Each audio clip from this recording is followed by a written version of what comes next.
Kami dari kelompok 10 ingin mempresentasikan hasil diskusi kami yang beranggotakan saya sendiri, Novita Istiqomah Rianto, kemudian ada Priska Lun, kemudian ada Regita Dwi Cahyani, kemudian ada Putri Alta Laita. Selanjutnya akan dibacakan oleh teman saya. Selanjutnya uji Mann Whitney dengan SPSS. Konsep dasar yang pertama, uji Mann Whitney bertujuan untuk mengetahui ada tidaknya perbedaan rata-rata dua sampel yang tidak berpasangan. Yang kedua, jumlah sampel yang digunakan tidak harus sama. Yang ketiga, uji Mann Whitney merupakan bagian dari statistik non-parametri. Maka dari uji Mann Whitney tidak diperlukan data penelitian yang berdistribusi normal dan homogen.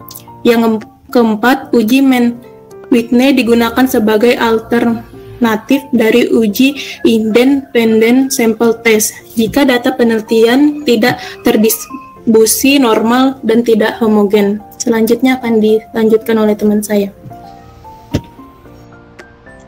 Contoh kasus uji Mann Whitney. Seorang dosen ingin mengetahui apakah ada pengaruh penggunaan metode diskusi terhadap hasil pembelajaran pada mata kuliah farmakologi kelas teori 1.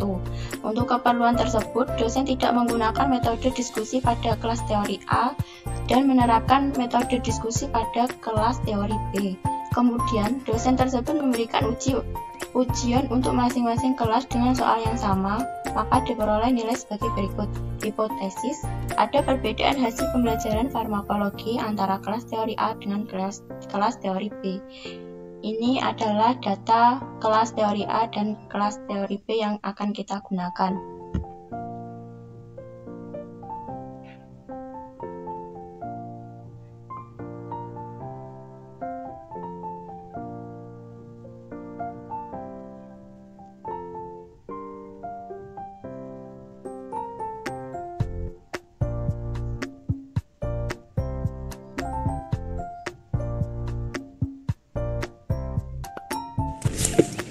Untuk cara langkah-langkah pada program SPSS, yang pertama, pada kolom nama diisi hasil, lalu pada label diisi hasil belajar farmakologi, lalu pada baris kedua kolom nama diisi kelas, pada label diisi kelas juga, pada values diisi kelas teori A dan teori B.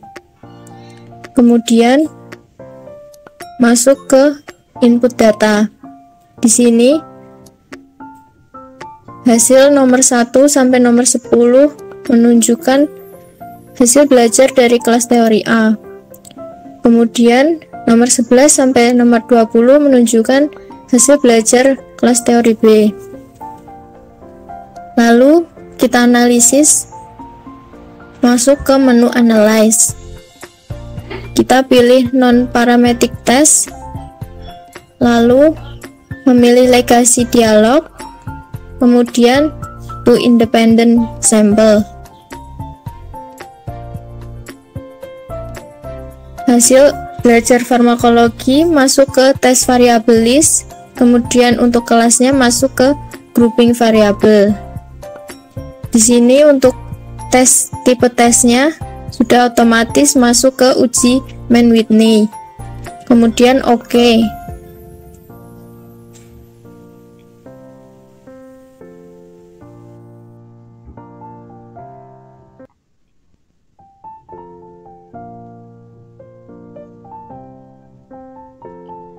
Langkah-langkah uji Mann Whitney dengan SPSS.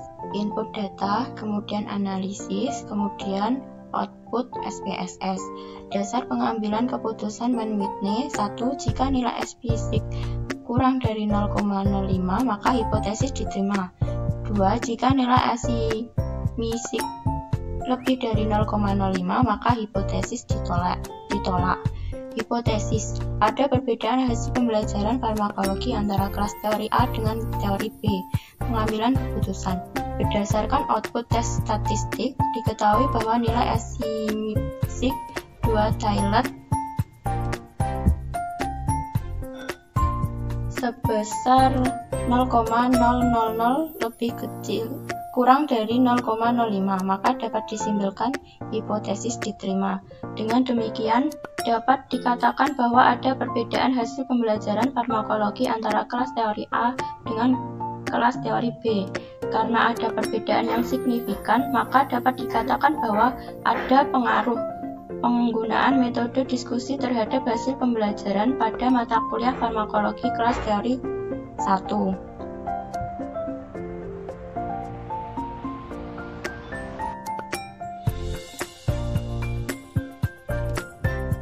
Sekian presentasi dari kelompok kami.